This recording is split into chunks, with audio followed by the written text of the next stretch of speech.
Hello friends, आज मैं आप लोगों के लिए पॉलिटी के कुछ इम्पॉर्टेंट क्वेश्चन लेके आई हूँ जो कि किसी न किसी एग्ज़ाम में आ चुके हैं। तो आज हम पढ़ने वाले हैं भारत के संवैधानिक इतिहास के क्वेश्चंस। तो चलिए स्टार्ट करते हैं। तो क्वेश्चन नंबर पहला है, B.R. अम्बेडकर और महात्मा गांधी के मध्य सन 1932 में हस्ताक्षरित पुणे समझौते में प्रावधान क्या था? तो इसका सही आंसर है डी। तो अब है क्वेश्चन नंबर सेकंड, वह कौन सा अधिनियम था जिसने भारत में सत्ता ब्रिटिश इंडिया कंपनी से ब्रिटिश क्राउन में स्थानांतरित कर दी? तो इसका जो सही आंसर है वो है डी, भारत सरकार अधिनियम 1958। अब है क्वेश्चन नंबर 3, रेगुलेटिंग एक्ट कब पारित किया गया था? तो जो इसका सही आंसर है वो है ए, 1773 ईस्वी में पारित किया गया था। अब है क्वेश्चन नंबर 4, किस अधिनियम के द्वारा भारत के गवर्नर जनरल को अध्यादेश जारी करने की शक्ति प्रदान की गई थी? तो जिसका सही आंसर है वो है बी, भारतीय परिषद अधिनियम 1961। तो अब है क्वेश्चन नंबर 5, मिंटो मार्ले सुधार का उद्देश्य क्या था? तो जो इसका सही आंसर है वो है ए, पृथक निर्वाचन प्रणाली बनाना इसका प्रमुख उद्देश्य था। अब है क्वेश्चन नंबर 6, मार्ले मिंटो सुधार बिल किस वर्ष पारित किया गया था? तो जो इसका सही आंसर है वो है बी, 1909 में पारित किया गया था यह बिल।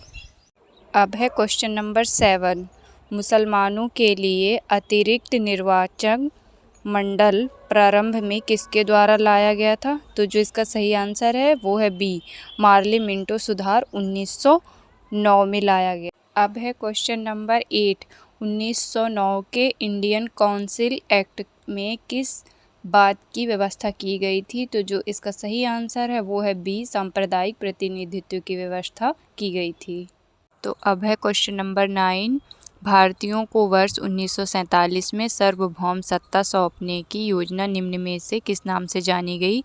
तो जो इसका सही आंसर है वो है सी, माउंटबेटन योजना के नाम से जानी गई। तो अब है क्वेश्चन नंबर 10, भारत शासन अधिनियम 1919 के अंतर्गत विधायिका का अंतिम निर्वाचन किस वर्ष किया गया था? तो जिसका सही आंसर है वो है सी, 1945 में किया गया था। अब है क्वेश्चन नंबर 11, अखिल भारतीय महासंघ स्थापित करने का प्रावधान किसमें शामिल किया गया था? तो जिसका सही आंसर है वो है ए, भारत सरकार अधिनियम 1935 में शामिल किया गया था। तो अब है क्वेश्चन नंबर 12, निम्न में से किस अधिनियम से केंद्र में द्वैध शासन प्रणाली स्थापित की गई थी? तो जो इसका सही आंसर है वो है ए, भारत शासन अधिनियम 1935 के तहत की गई थी। अब है क्वेश्चन नंबर 13, संघीय प्रणाली का पहला प्रयास भारत सरकार के किस अधिनियम द्वारा किया गया था? तो जो इसका सही आंसर है वो है सी, 1935 के अधिनियम के तहत किया गया था। तो अब है क्वेश्चन नंबर 14, भारत में सचिव का पद किसके द्वारा निर्मित किया गया था? तो जो इसका सही आंसर है वो है बी, भारत सरकार अधिनियम 1958 के तहत किया गया था। तो अब है क्वेश्चन नंबर 15, किस भारत सरकार अधिनियम के तहत पहली बार विधायिका में कुछ निर्वाचित प्रतिनिधित्व की मंजूरी दी गई थी? तो जिसका सही आंसर है वो है बी, अधिनियम 1909। तो अब है क्वेश्चन नंबर 16, भारत शासन अधिनियम 1935 के द्वारा स्थापित संघ में अवशिष्ट शक्तियाँ किसे प्रदान की गई थीं?